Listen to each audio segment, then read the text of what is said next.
जय श्री कृष्णा। राधे राधे। आज हम माघ महात्म के 7वें अध्याय का श्रवण करेंगे।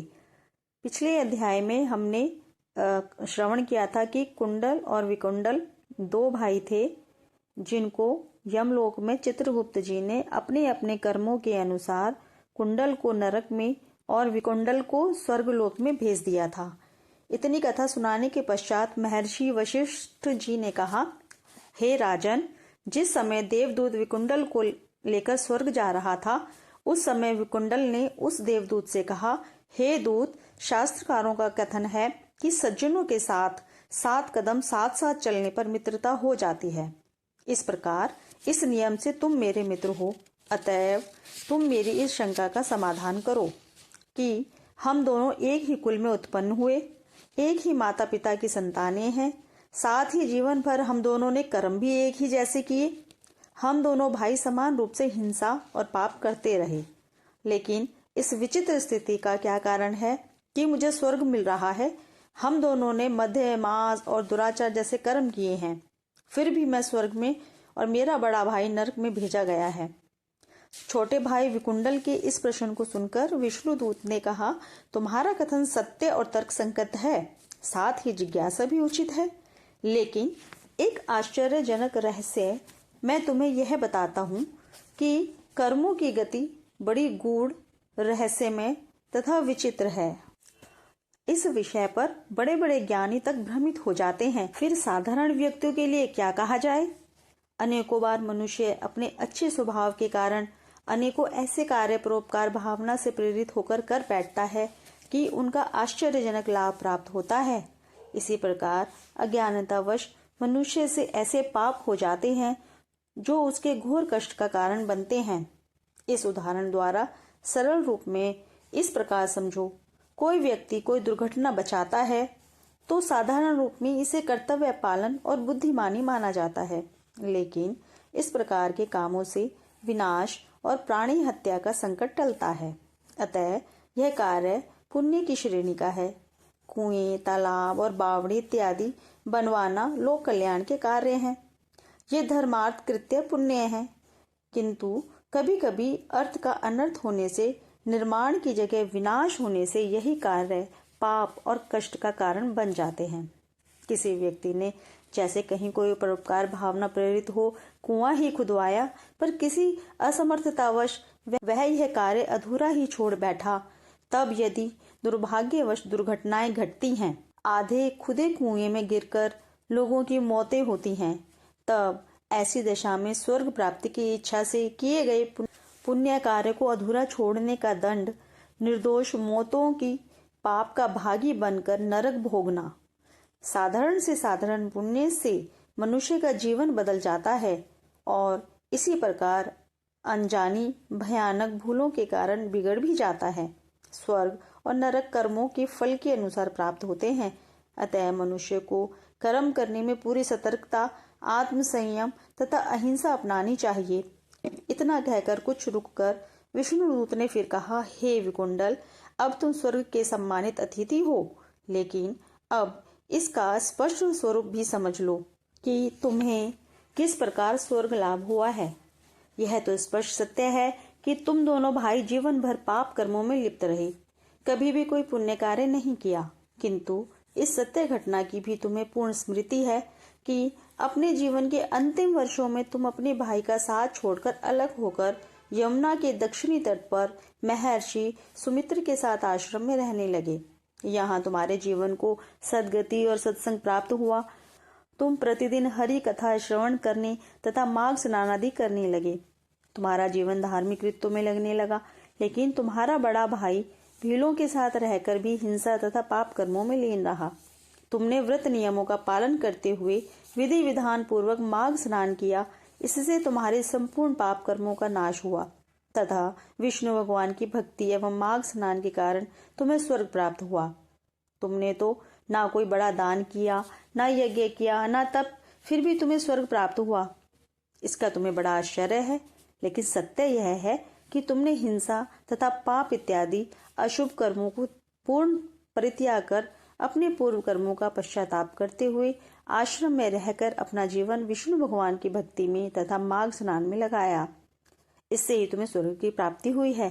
हे वैश्यवर, भविष्य में जो भी पापी मनुष्य अपने सारे पाप कर्मों का परित्याग कर सत्कर्म करता हुआ ईश्वर भक्ति में मन लगाएगा, माघ स्नान नदी पुण्य कर्म करता हुआ सात्विक जीवन व्यतीत करेगा, वह समस्त सांसारिक दुखों से मुक्त होकर समस्त सुखों को भोगता हुआ अंत में स्वर्ग को प्राप्त होगा।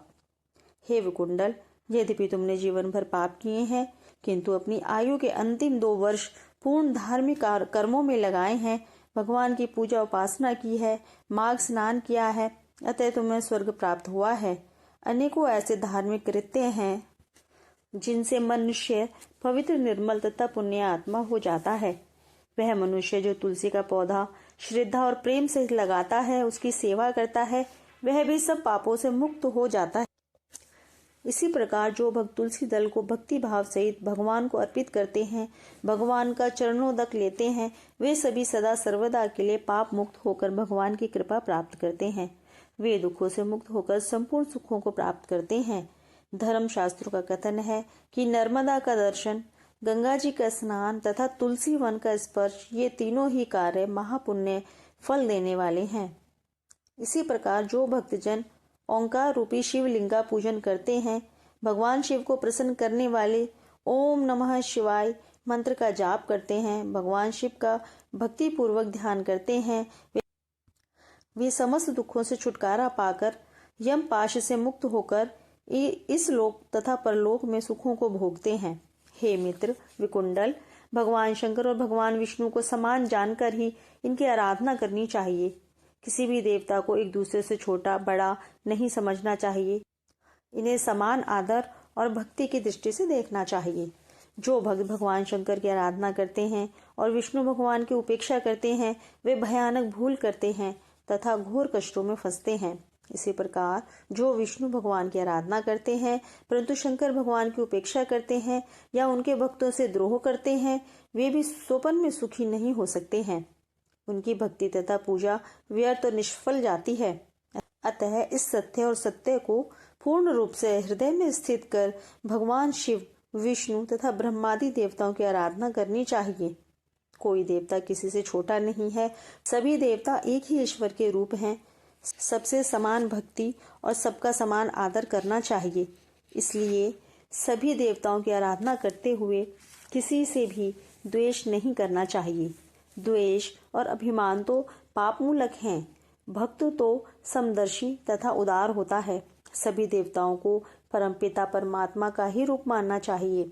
इसी में पूजा भक्ति तथा धर्म कर्म की सार्थकता है। हे मित्र, जो मनुष्य बाग बगीचे लगाते हैं, वृक्ष लगाते हैं तथा उनकी सेवा करते हैं, इसके साथ ही वे देवताओं, अतिथियों तथा पितरों का पूजन करते हैं, उन्हें ब्रह्मलोक की प्राप्ति होती है।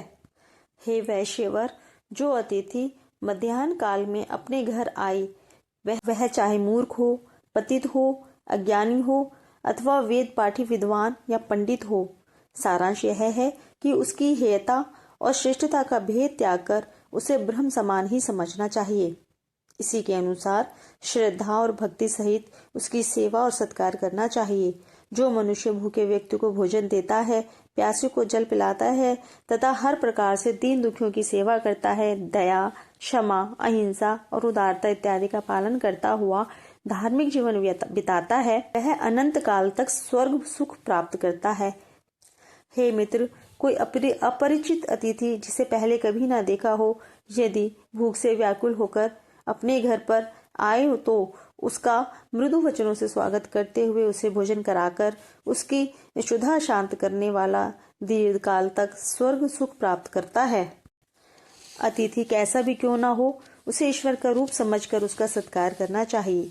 जो मनुष्य प्रातः, मध्याह्न अथवा संध्या वेला में आए अतिथि का स्वागत सत्कार नहीं करते हैं, उनका निरादर करते हैं, उनसे घृणा करते हैं या उन्हें देखकर मुंह फेर लेते हैं, वे घोर पाप के भागी बनकर नरक को प्राप्त करते हैं।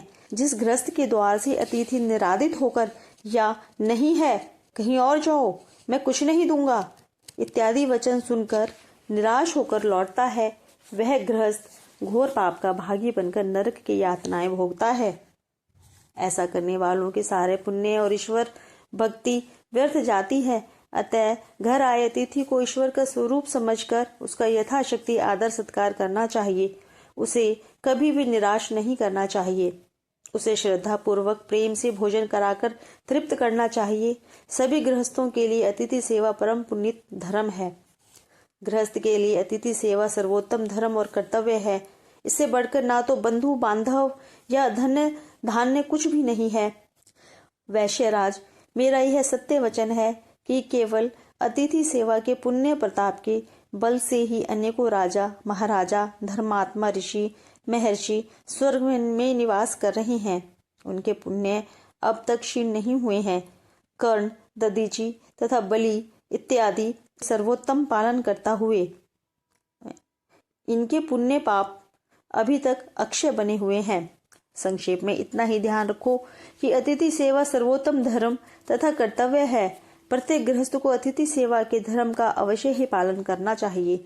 जिस प्रकार शास्त्रकारों ने अतिथि धर्म की महिमा बताई है, उसी प्रकार शास्त्रकारों ने अन्नदान को भी उत्तम पुण्य कार्य बताया है। अन्नदान को प्राणदान के समान माना गया है। इसी कारण अन्नदान करने वाले दानी उत्तम देदीप्यमान विमानों में बैठकर स्वर्ग गमन करते हैं तथा स्वर्ग में अंत काल तक निवास करने के बाद पुनः शरीर धारण कर पृथ्वी पर उत्तम कुल में जन्म लेते हैं।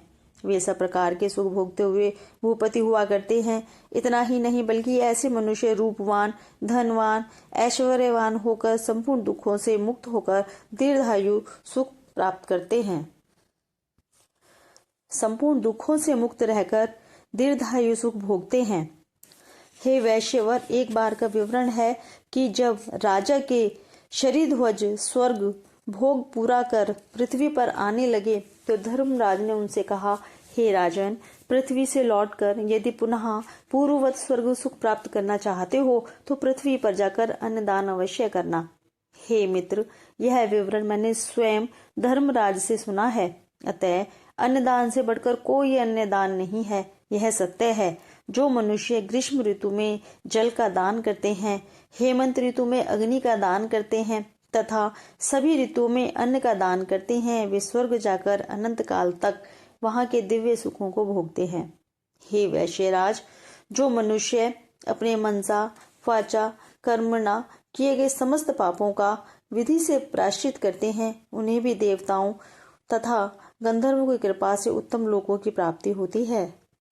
इसी प्रकार गायत्री मंत्र तथा वेद मंत्रों का जाप करने वाले, धार्मिक कथाओं का श्रवण करने वाले भी उत्तम सदगति को प्राप्त करते हैं। व्रत एवं तप का अनुष्ठान करते हुए, जितेंद्रिय रहकर, सत्य बोलते हुए, पराये दूषित अन्न का त्याग करते हुए, पाप की कमाई से दूर रहकर धर्म आधारित जीविका पर निर्भर रहते हुए जो महात्मा सदाचारी जन जीवन व्यतीत करते हैं, उनके लिए नर्क जाने का कोई भय नहीं है। उन्हें तो स्वर्ग प्राप्ति निश्चित ही है। जो मनुष्य जिसके अन्न और धन का उपयोग करता है, वह उसके पाप भोग का भी भागीदार बनता है। इसलिए सदैव ही दान वृत्ति अपनाना चाहिए। पराश्रित कभी नहीं रहना चाहिए। शुभ कर्मों में रत रहते हुए अपने पुरुषार्थ और उद्यम से अर्जित धन और जीविका का ही आश्रय लेना चाहिए।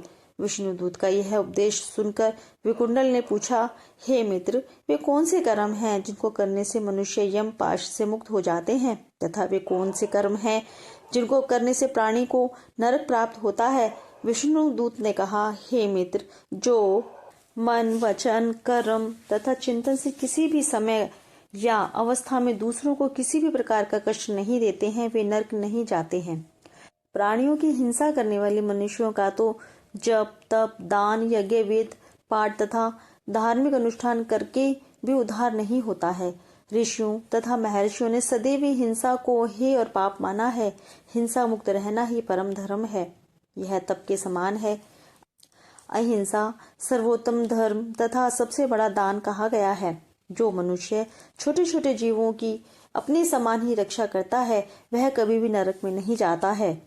उसे प्रेत नदी की दुर्गति, अंगारों से भरे कील मार्ग तथा नाना प्रकार की भयानक यम यातना को कभी भी नहीं देखना पड़ता है। जो मनुष्य अपनी जीवन यात्रा में स्वाद और शरीर हित से प्रेरित होकर जलचर थलचर तथा नभचर जीवों की हिंसा करते हैं उन्हें घोर दुर्गति प्राप्त होती है। उन्हें अपने ही मांस का भक्षण करना पड़ता है और अंगहीन तथा रोगी होकर दुख भोगना पड़ता है। अतः ऐसे धर्म ज्ञानी तथा सदाचारी पुरुषों को, जो कि दोनों लोकों में सुख की इच्छा रखते हैं, हिंसा तथा अन्य पापों से अपनी रक्षा करनी चाहिए। प्राणी हिंसा करने वाला मनुष्य दोनों ही लोकों में घोर दुख को प्राप्त करता है। प्राणी हिंसा से मुक्त रहने वाले को सर्वत्र सुख और अभय प्राप्त होता है। वह दुख रहित तथा भय रहित होता है।